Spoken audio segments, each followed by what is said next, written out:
नमस्कार दोस्तों। विधायक निधि से अनुशंसा के बदले में कमीशन लेने वाले क्या राजस्थान के सिर्फ 3 विधायक हैं? क्या 197 जो बाकी विधायक हैं वे सब ईमानदार हैं? क्या बाकी विधायक अनुशंसा के बदले में कमीशन नहीं लेते हैं? और क्या इन 3 विधायकों को जो कैमरे में कैद हुए हैं, कोई फंसाने के लिए कोई बड़ा षड्यंत्र हुआ है? और षड्यंत्र हुआ है तो उस षड्यंत्र के पीछे कौन है और उस षड्यंत्र से आखिरकार फायदा किसे होना है? ये सब सवाल जो हैं इस वक्त राजनीतिक गलियारों में गूंज रहे हैं। और इन सवालों के बीच में निर्दलीय विधायक रितु भानावत जो कैमरे में बात करते हुए कैद हुई थी, उनके पति के साथ में डील होने की बात है, लेकिन ना रितु भानावत ने पत्र लिखा, ना रितु भानावत ने पैसा लिया कमीशन का।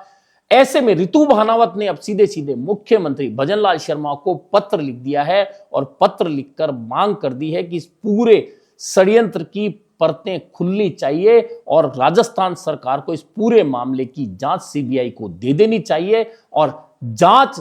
इसलिए जरूरी है क्योंकि यह ना सिर्फ चुने हुए जनप्रतिनिधियों के ऊपर आरोप हैं, बल्कि यह तमाम जनप्रतिनिधियों पर एक सवालिया निशान लगाया जाएगा और जनता की निगाहों में तमाम जनप्रतिनिधि उस भ्रष्टाचार के घेरे में खड़े होंगे। ऐसे में मुख्यमंत्री भजनलाल शर्मा को पत्र लिखकर विधायक रितु भानावत ने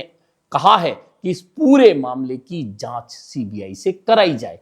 अब मुख्यमंत्री इस मामले की जांच सीबीआई को देंगे नहीं देंगे बाद का मामला, लेकिन इस मामले में एक और तो विधानसभा ने सदाचार समिति को मामला देकर और जांच शुरू करवा दी है। पार्टियों ने अपने स्तर पर विधायकों को नोटिस जारी कर दी है, लेकिन बात यह है कि क्या रितु भानावत ने यह पत्र सिर्फ खुद को पाक साबित घोषित करने के लिए लिखा है या वास्तव में कोई बहुत बड़ा षड्यंत्र रचा गया है विधायकों को बदनाम करने के लिए कैमरे के जरिए। अब रितु भानावत ने अनुशंसा पत्र नहीं लिखा, रितु भानावत ने पैसा नहीं लिया, यहां तक ठीक है, लेकिन बाकी जो 2 विधायक हैं उनमें अनीता जाटव जो हिंडौन से कांग्रेस की विधायक हैं, वे पैसा लेते हुए भी नजर आ रही हैं और पत्र भी उन्होंने दिया है। वही रेवंत राम डागा भी पत्र देते हुए नजर आ रहे हैं, उनके पुत्र भी इस षड्यंत्र में कहीं ना कहीं शामिल नजर आ रहे हैं। पैसा लेते हुए लेन देन की बात इन 2 वीडियो में स्पष्ट रूप से नजर आ रही है।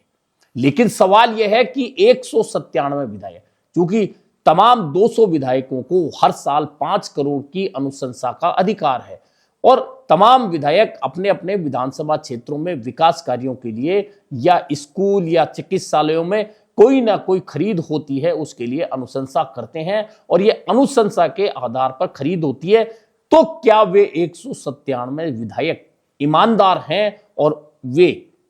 क्या इसी तरह दूध के धुले हुए? यह सवाल इसलिए भी उठा है कि निर्दलीय विधायक रविंद्र सिंह भाटी का कहना है कि तमाम विधायकों की अनुशंसाओं की जांच की जानी चाहिए और जांच इसलिए जरूरी है क्योंकि इस समय 3 विधायक भले कैमरे पे सामने आए हैं। विधायक निधि से रिश्वत लेने का मामला भी सामने आया है, लेकिन शक के घेरे में तमाम विधायकों को आम जनता देख रही है। ऐसे में सभी विधायकों की अनुशंसा पर जो भी काम हुए, जो भी खरीद हुई है, उसकी जांच अगर हो जाती है तो फिर दूध का दूध और पानी का पानी हो जाएगा, क्योंकि लोकतंत्र में जनप्रतिनिधियों का ईमानदार होना बेहद जरूरी है। इतना ही नहीं, अब कई जगह आम जनता और कई पार्टियों के नेता भी निकलकर सामने आ रहे हैं और वे सीधे मुख्यमंत्री को पत्र लिख रहे हैं। ऐसा ही एक पत्र अब सिरोही से भाजपा की ओर से मुख्यमंत्री को मिला है, जिसमें स्थानीय जो कांग्रेस के विधायक हैं मोतीराम, उनकी अनुशंसा पर जो खरीद हुई है उसकी जांच कराने की मांग उठी है। इसी तरह अन्य बहुत सारे सोशल मीडिया पर पत्र या ऐसी खरीद के लिए जो अनुशंसाएं की गई है और फिर सामान खरीदा गया है, उसे लेकर बहुत सारे फोटो वीडियो सोशल मीडिया पर वायरल हो रहे हैं। लेकिन सबसे बड़ा सवाल यह है कि जो रितु भानावत ने उठाया है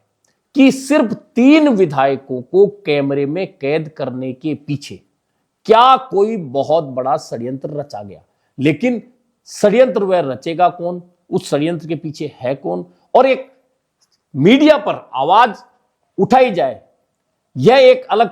मामला बनता है, और मीडिया पर आवाज उठाई जाए, मीडिया पर उंगली उठे, यह एक अलग मामला होता है। एक रिपोर्टर जब इस तरह के ऑपरेशन करता है तो उसे अच्छी तरह पता होता है कि कहीं ना कहीं उसके लिए जोखिम का काम है।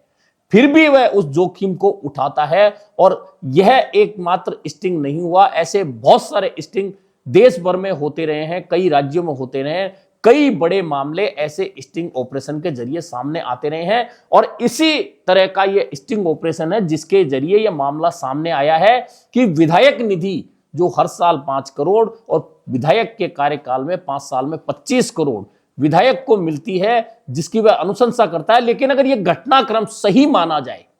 जिसमें कि 40% तक कमीशन लिए जाने की सौदे की बात हुई है और पेशगी लेते हुए विधायक प्रतिनिधि नजर आ रहे हैं,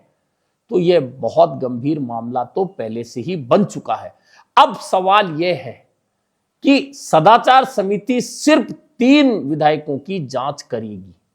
और 197 विधायकों ने जो अनुशंसा की है, क्योंकि जो अनुशंसा की जाती है वह या तो जिला कलेक्टर को की जाती है, जिला परिषद को की जाती है, सीएमएचओ को की जाती है, या जिस विभाग से संबंधित खरीद या काम होता है उस विभाग के जिले में जो प्रमुख होता है उसे की जाती है और उसके आधार पर फिर वह काम आगे बढ़ता है। ऐसे में सरकार के पास इतना मैकेनिज्म तो है ही कि सभी 200 विधानसभा क्षेत्रों में जो अनुशंसा के पत्र लिखे गए हैं, जिन अनुशंसाओं के आधार पर विकास काम हुए, जिन अनुशंसाओं के आधार पर जिस विधायक की अनुशंसा के आधार पर खरीद हुई है, उन तमाम चीजों की जांच करा ली जाए कि 1 रुपए की चीज आखिरकार 15 रुपए में क्यों खरीदी जा रही है, 2 रुपए का काम आखिरकार 20 रुपए में क्यों हो रहा है। क्योंकि यह जो मामले निकल कर आए हैं, इसमें सबसे बड़ी बात यही है कि कोई व्यक्ति खरीद के नाम पर 40% सिर्फ कमीशन विधायक को देता है, 10% वह अधिकारियों को देता है, तो 50% तो उस विधायक निधि का समाप्त हो चुका। अब बचा 50% तो जो ठेकेदार काम करेगा, जो फर्म काम करेगी, वह सिर्फ मजदूरी तो करेगी नहीं, वह भी उसमें कमा रही होगी। यानी कि जनता के पास में उसके हक का कितना हिस्सा पहुंच रहा है। आपको याद होगा जब भाजपा ने बहुत बड़ा सवाल उठाया था, वह बात कर रहा हूं राजीव गांधी जब प्रधानमंत्री थे, उनका एक भाषण बहुत ज्यादा देश में चला था कि हम 1 रुपया भेजते हैं लेकिन आप तक 15 पैसे ही पहुंचते हैं। उस समय भाजपा ने इस भाषण को लेकर सवाल उठाए थे, राजीव गांधी पर सवाल उठाए थे, कांग्रेस सरकार पर। लेकिन आज वही बात सच होती नजर आ रही है कि किस तरह सरकार 1 रुपया देती है और उसमें से इस तरह से कमीशनबाजी, रिश्वतबाजी चलते चलते चलते आम जनता के लिए जब वह विकास की सौगात पहुंचती है या कोई काम होता है तो 15 या 20 पैसे में सिमट जाता है, 80 पैसा कमीशन या रिश्वत में बट जाता है। यानी कि इंफ्रास्ट्रक्चर हो या कोई अन्य काम हो जो एक विधायक अपने क्षेत्र में बेहतर तरीके से उस विधायक निधि से करा सकता है, अगर वह इस तरह से बढ़ता है तो निश्चित है कि लोकतंत्र के लिए अच्छा नहीं कहा जा सकता। ऐसे में महत्वपूर्ण बात यह है कि एक विधायक कह रहे हैं निर्दलीय कि जांच सभी 197 विधायकों की अनुशंसा की हो जाए, तो कहां इसमें गलत है। अगर इस बात की जांच हो जाती है तो तमाम विधायक गलत नहीं है, तमाम विधायक भ्रष्टाचारी नहीं है, लेकिन तमाम विधायक ईमानदार हैं, यह भी तो साबित होना चाहिए। यही बात रविंदर सिंह भाटी ने उठाई है, क्योंकि राजनीति में शुचिता की, राजनीति में ईमानदारी की बातें बहुत होती है। और मुख्यमंत्री भजनलाल शर्मा का कोई भी भाषण आप सुनेंगे, उसमें वे एक ही बात कहते हैं कि जनता का पैसा किसी ने खाया है तो पहले भी उसे नहीं छोड़ा कि और अब भी उसे नहीं छोड़ेंगे। प्रधानमंत्री कहते हैं कि ना खाऊंगा ना खाने दूंगा। अगर ऐसा ही मुख्यमंत्री बोलते हैं तो फिर इससे बढ़िया अवसर किसी भी सरकार के लिए नहीं हो सकता, जब भाजपा, कांग्रेस और निर्दलीय 3 अलग अलग विधायक अगर विधायक निधि से कमीशन लेते हुए कैमरे में कैद हो जाते हैं, कमीशन की चर्चा करते हुए कैमरे में कैद हो जाते हैं, और फिर उन्हीं में से एक विधायक मुख्यमंत्री को पत्र लिखकर सीबीआई जांच की मांग करवाते हैं,